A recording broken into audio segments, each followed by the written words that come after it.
देखिए, मैं तो इतना कहना चाहता हूँ कि विधानसभा का जो पटल होता है, वो पटल होता है क्षेत्र की समस्याओं को बताने का। वो पटल होता है उसका इस्तेमाल करके अपने क्षेत्र के विकास करने का। वो पटल होता है सरकार को घेरने का। वो पटल होता है स्वस्थ नीतियों की आलोचना का।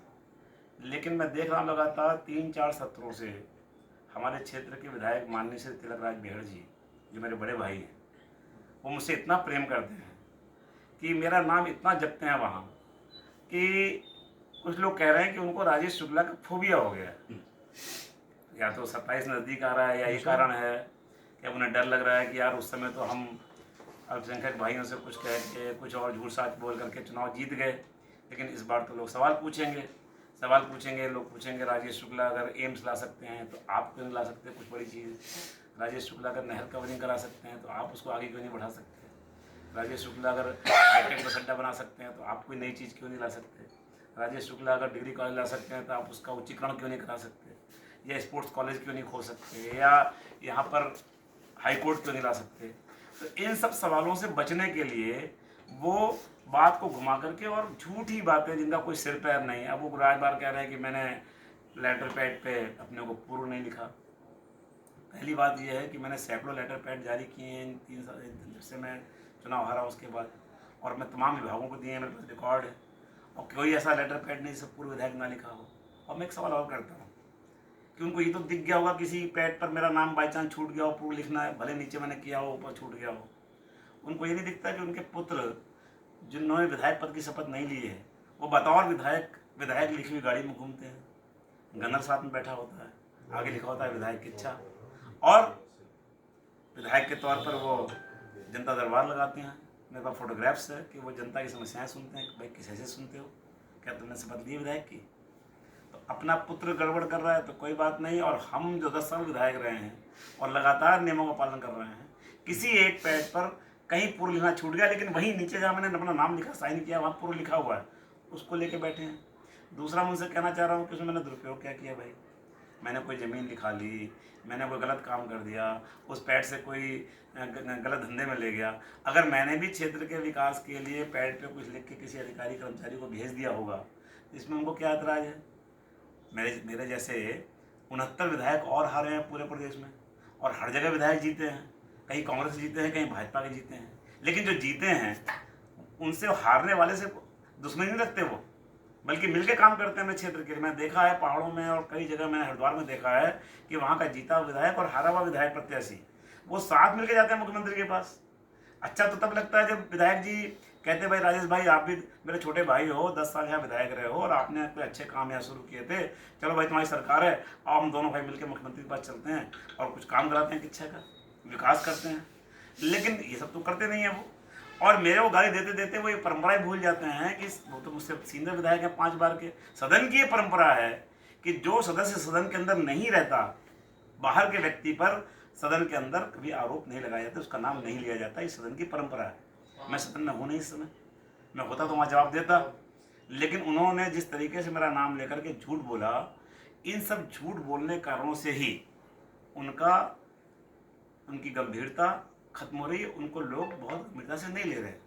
मैं देख रहा था वहाँ आज हिंदुस्तान और बड़े अखबारों में देहरादून में छपा है हेडलाइन कि तिलकराज बेहड़ ने जब सरकार की आलोचना कर रहे थे तो वो उस मुस्लिम लड़की का नाम भूल गए, नर्स का, उसका नाम ही नहीं लिया उन्होंने, जिसके साथ इतना बड़ा कांड भी हुआ है, जिससे पूरा उत्तराखंड आंदोलित है, जो रेप और जो हत्या का मामला भी आया है रुद्रपुर में, उस मामले का उन्होंने जिक्र ही नहीं किया वहाँ। जब कानून व्यवस्था की बात कर रहे हो, तस्लीमा क्यों भूल गए? वोट लेते समय याद रहता है गिनती कितने कितने कहाँ कौन कौन है, और जब तुम्हारा जहाँ काम है वहाँ तुमने उसका नाम नहीं लिया। मेरे कहने का मतलब ये है कि व्यक्तिगत शत्रुता का मंच नहीं है कोई सदन। सदन में जो चुनकर जाता है, सरकार ये मानती है और देश ये मानता है, प्रदेश ये मानता है कि जो व्यक्ति चुनकर आया है उसे लाखों लोगों ने चुना है, और वो जो बोलेगा वो सच बोलेगा। इसलिए हम जैसे लोगों की जिम्मेदारी बनती है, जो विधायक बनते हैं, जो चुने जाते हैं, कि हम सदन में सच बोलें, आलोचना करें, विरोध करें, लेकिन ऐसा सफ़ेद झूठ ना बोलें कि कल को हमारी विश्वसनीयता और हमारी गंभीरता खत्म हो जाए। मैं उनसे कहना चाहता हूँ तिलकराज बेहड़ जी से कि आप मेरे से इतनी दुश्मनी क्यों मानते हो?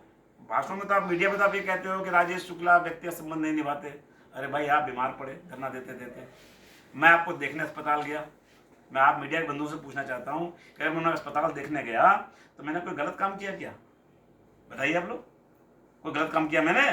लेकिन जब मैं गया तो जहां मीडिया के लोगों ने कहा कि राजेश शुक्ला ने एक अच्छी परंपरा निभाई, अच्छे मूल्यों का परिचय दिया, अच्छे सिद्धांत का परिचय दिया कि राजनीतिक विरोध अपनी जगह पर है, व्यक्तिगत रूप से वो देखने आया अस्पताल, वहीं उनके पुत्र ने मीडिया से कहा कि राजेश शुक्ला तो नौटंकी करने आए थे, मीडिया में बोला। और यही नहीं रुके, उनके साथ का एक आदमी सारे लोगों के सामने मीडिया से कह रहा है कि राजेश शुक्ला तो कमीना है, वो तो यहाँ पर क्यों आया, यहाँ क्यों देखने आया, नाटक करने आया। तो मेरा ये कहना है कि अगर उनके पुत्र ने, उनके समर्थकों ने ऐसा बोला और बेहड़ जी के विचार ऐसे नहीं थे तो उनको इस बात का खंडन करना चाहिए था, पब्लिक में आकर के क्षमा मांगनी चाहिए थी और कहना चाहिए था राजेश शुक्ला आए, उन्होंने ठीक किया, मेरी ओर से जिन लोगों ने बोला है, इन्होंने गलत बोला है, मैं इनको दंडित करूंगा या इनसे क्षमा मंगवाऊंगा। लेकिन ये करने की बजाय उन्होंने भी कुछ नहीं बोला। तो बताइए, मैं आपसे पूछना चाहता हूँ कि कैसे निभाया जाए?